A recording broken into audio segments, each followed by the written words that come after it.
Okay. Hello, everyone. We are broadcasting live from the new Living Process office. So this is in beautiful downtown Pasadena. And thank you you can hear it's a bit echoey in here because we just set it up. There's going to be more going on. There's a beautiful view that you'll see when we do our video in the daytime. So this is about prime symbol. This is an idea by that Oswald Spengler initially came up with.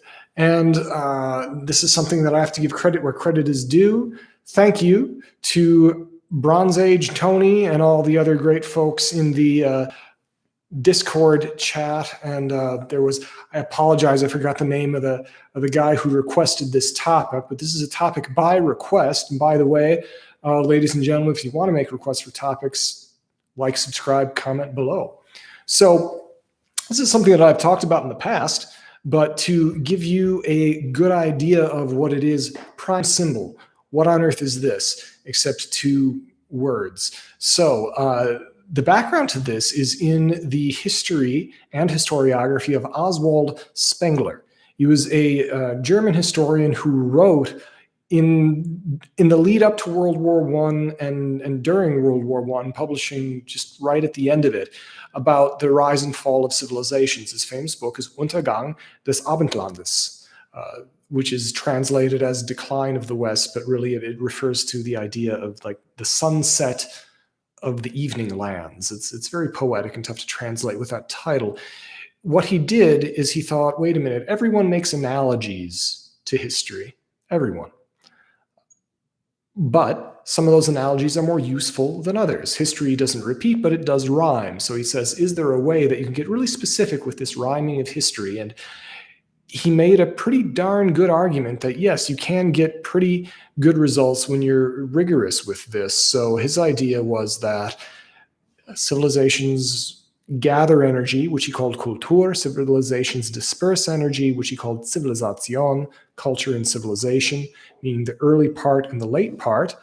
But without getting too heavily into that background, he said that each different civilization, which he called a world system, because a world system can incorporate different civilizations. A very good example of this is that he considered the Islamic civilization, the Middle Eastern Jewish civilization, and the Byzantine Roman Empire civilization.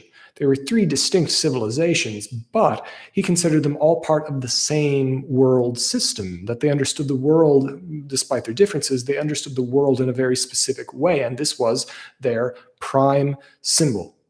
That the culture has a way of understanding, which is most clearly expressed in how they understand number itself. This is very radical. I've actually had mathematicians get very irritated when they tell me this, because they think that mathematics are discovered. And I believe that they are, but then they go a step further. They think this is the same thing, but it's not. They go a step further and say that mathematics are all universal. Well, yes, in a sense, but that doesn't change the fact that the way that things are understood changes over time. A very good example of this happening is the Pythagorean Theorem. All of us know this today is a squared plus b squared equals c squared, and you get to calculate the right triangle, right? So there was no such thing as a squared plus b squared equals c squared when that was first developed. They understood the same thing in a very different way. And according to Spengler, this is due to their prime symbol. So what he called the Apollonian Civilization, which is the Greeks, world system, which is the Greeks and the Romans and the Phoenicians, that they understood their prime symbol, that they understood number and everything was a column, body. They understood everything as solid shape. The mathematicians did things by drawing shapes in sand. Pythagoras himself thought about harmonics by plucking strings and dividing it. That's how they did this. So the civilization that came immediately after that, the Magian civilization, this is the Eastern one, with the Muslims, Eastern Judaism, Eastern Christianity. Their prime symbol, he said, was the cavern. And this is the great culture of domes. That's why Spengler called the Pantheon in Rome, he called it the first mosque, because it was kind of like this anticipation that came early of the cultural stuff that would come later. So they understood things as all unified with the great spiritual, the spheres, the nested spheres of the world and the cosmos within each other. And they tended to understand things like that. And that's the culture that gave us algebra, because you're balancing, right? Because you have what's inside the sphere and outside the sphere, as above, so below. The kind of alchemical thinking also comes out of this. Now, the prime symbol that we have been used to is the what he calls the Faustian world system, which some people would call the West, hence decline of the West. And he believes that this world system started around the year 1000 and is going through, even in his time, he believed was going through its final stages. That just as Egypt, Egypt is very interesting, because I think there's more than one world system with Egypt. Maybe that's another episode. He cited the time of Akhenaten as the time of huge building, and Ramses, the time of huge building temples, the time of turning within spiritually and turning without in terms of empire, the time of the time of Alexander actually was the time of this, with the huge Greek Hellenistic cities, and that became first the Greek Empire, then the Roman Empire, because typically these world systems start out with small decentralized things and very instinctive action and new art. And he's famous for saying that all art is born religious. And then eventually this new dominant force in the world expands. And by the time it can be organized as an empire, it's no longer instinctive. It's pulled away from that. And people are starting to formalize it. And it's no longer the daring individual that's making their way, but the system. And so that's part of the shift from Kultur to Civilization. But again, this is some background here, but I don't want to get too lost in the weeds on Kultur and Civilization. So prime symbol is how in a given world system, how people are understanding things, and it influences how art is made. It influences how architecture is made, how music is made, how mathematics is understood, and what kind of mathematics are discovered. I don't think anyone would argue with the idea that different civilizations succeed generally in different things. A tiny example of this that I was discussing with a friend is like, why is Japanese culture so good at robots? I have no idea, but that's an example at the cultural scale of something that just works well. At the scale, and for example, algebra, at the scale of Islamic culture, in the scale of Magian world system, that worked really well. Same thing for alchemy, same thing for astrology, okay? And then in the Faustian world system, which is ours, it's axial space. Think of the XYZ axis that it was later formulated as. Think of the architecture of a cathedral. Straight forward, straight back, straight up, straight down. The walls are made to have flying buttresses so that the walls disappear into this glass, so you get the sense of space going through the building. This is what we are accustomed to of thinking of number and space. An infinitesimal calculus is the main expression of this number, and that the chief art that comes out is the chief art that came out of the Apollonian was Greek sculpture, like they're thinking of body, everything solid. The idea of vacuum was frightening to them. They didn't understand vacuum at all, and the whole idea of women was scary. Okay, you say to a 12-year-old will kind of be honest with you. A 12-year-old boy will be honest and be like, man, girls are scary. With Greek culture, classical Greek culture, all the men thought girls are scary. And it's right, because the nature of the female body in terms of biology is of holding things. That's the vessel where children are held. It's this mysterious void from which life comes, and that's, if you think about it, that kind of is scary, right? It's like staring at the ocean. It's disturbing. So if you're a man and you're Greek and you're from back then, that was messed up. But then in the Middle Ages, it's the opposite. It's the opposite. It's that they're focusing not on body, but on the space. Well, what happens then? Oh, it's the Virgin Mary. Women are sacred. women are amazing. They're gonna, they're not necessarily giving them political power, but they started to when the Faustian culture became fully mature. Women did get political power. Even there were more queens in the Renaissance. There was a time when Queen Elizabeth, it's either Queen Elizabeth or Queen Mary, when like 4 or 5 heads of Europe were women. And this was the first culture where women came to the fore. And it was a culture that looked at space, at the void, as something that they were focusing on. And so at the end of this culture, you get things like feminism, and in a certain way that makes sense. But even when it was beginning, and things were still extremely traditional, women were no longer scary. Women were amazing. You had the Vesica Pisces, which is this kind of oval thing, which is, like a birthing channel that Christ steps out of. It's a magical, and that was part of their art, even. That would have horrified the ancient Greeks. That would have seemed so barbaric and awful to them, because it had flipped around. It had gone from solid to void. So that's a good summary of what prime symbol is. And of course, comment if you want me to elaborate on any of it. If you have questions, let me know. But then the main question that I've been trying to crank on is, what are we going into? Obviously, our ideas are changing. I don't think it's an accident that everyone is obsessed with megalithic architecture, especially Egypt. Egypt more so than the northern Celtic megalithic stuff. Egypt more than, Angkor Wat, or something like that. And I think that's important. That's important because the Faustian world system was obsessed with the Apollonian.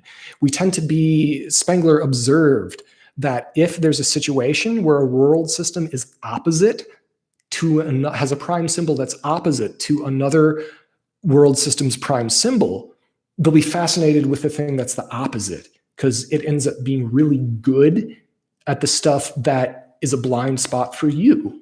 And that's really important for history and important for personal understanding. So the Faustian system was obsessed with the classical Roman. And that wasn't necessarily the most recent thing behind it, right? There was the Magian. The Magian was right there. All they had to do was go to the Eastern Mediterranean, and you'd have this vibrant culture with the dome and everything. And it's like, okay, yeah, thanks for algebra, you guys. Thanks for 1, 2, 3 decimals. Thanks for algebra. Thanks for decimals. Thanks for alchemy and sextants. Thanks for domes and vaults, but pointed arches, they're great. But they weren't obsessed with it like they were with the Romans.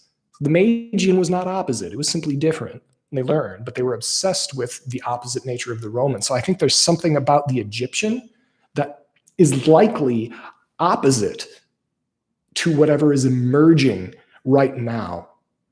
And because there's this I think this is a fascinating, we're re-entering an era of gentleman archaeology, that the academy has become so ossified, so frozen.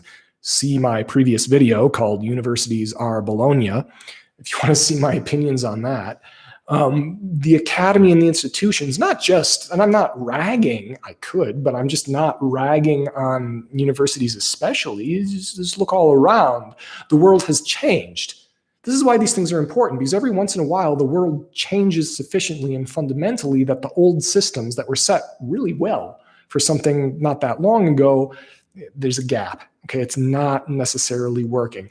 And so the people who are in the system, invested in the system, are interested in the system itself and not the stuff on the ground. And if you keep stubbornly going on that, stuff breaks. That's another video. But what's been happening now is that I think there's an understanding of Egypt within the independent scholarship. You just have to look at Uncharted X. You just have to look at all the stuff that Robert Schoch has done, all the stuff that Graham Hancock reports on, the amazing John Anthony West, that this stuff is coming from the outside and has a very, very vibrant understanding, which thankfully is inspiring people within the academy, with younger people. This is how the change happens. That's healthy when it does happen. So Egypt, Spengler looked at Egypt. Now, he looked at the cultures of the Americas, of North and South America, but this was in before the 1920s. This is before the big Mormon archaeology of the Mayans and everything. And so he looked at that and said, yep, that's amazing.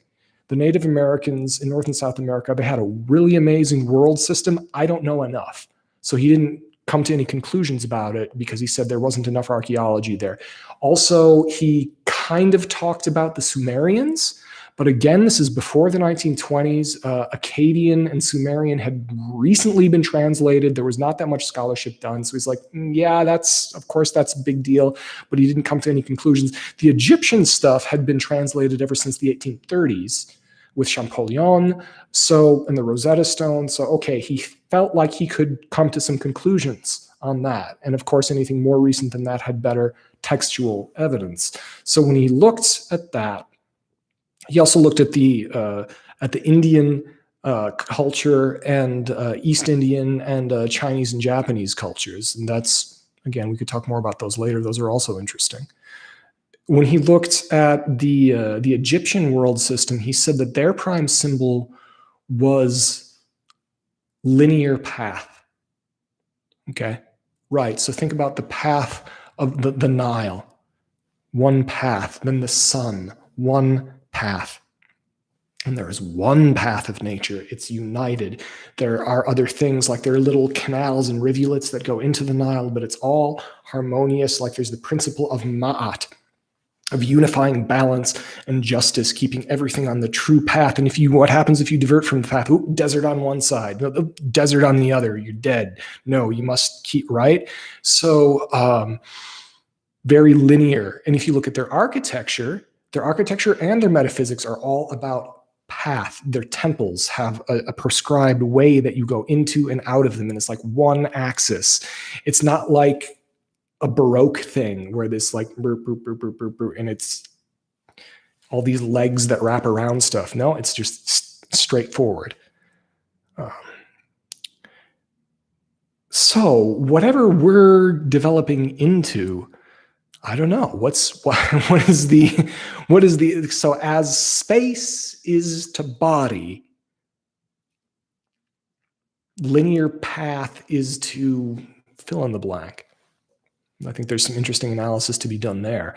So with many things, with conversations that I've mentioned before, conversations that I've had with Dana, there's a really fantastic thing. And she graduated, by the way, come into the picture frame, Dana. Congratulations. This is our office together, and this is a recent graduate of the architecture program, Woodbury University, and you're going to get your certification soon, right? Yeah.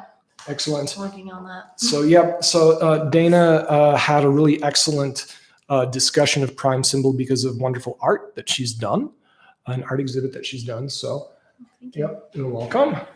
There's that video, but yeah, she recently graduated. We're very happy. That's there, and I have to give credit to Kyle. Kyle Di Serpenti from the Brothers of the Serpent podcast. So I was discussing with him, and this, of course, the request came from excellent chats in the Discord, all the people there, about what is prime symbol. And so what Dana started talking about was the idea of a reciprocal space, the idea of space that kind of echoes and comes back. Okay, and that's kind of like vibration, right? Because if you think of a sine wave, it reciprocates. Goes out and comes back. It goes out and comes back. Something that's very important in ideas and art is the idea of a pseudomorphosis. That you often have a new idea coming out wearing the shape of the old idea. The Pantheon is the perfect example. It has the dome, but what's in front of it? The columns. So we're going to be going maybe for 200 or 300 years through natural pseudomorphosis. But I think it's very important to be able to, if we can understand what is the new vital prime symbol that's bubbling up in our culture, in our consciousness, we'll be able to make more vital, more wonderful things and possibly make new discoveries in science. I think if you look at how the Schrodinger equations and the collapse of the wave function is understood, if you start understanding that as frequency, stop understanding that as orbiting particles, this gets you very, very, very far. And that's one example of how you can do that in science. It might be that Eric Weinstein's, or is it Weinstein? I apologize, Weinstein's fine family. If people in America wrote and pronounced things like your family used to do in Germany, there would be zero confusion. Ich bedauere, das ist kein Problem. Sorry.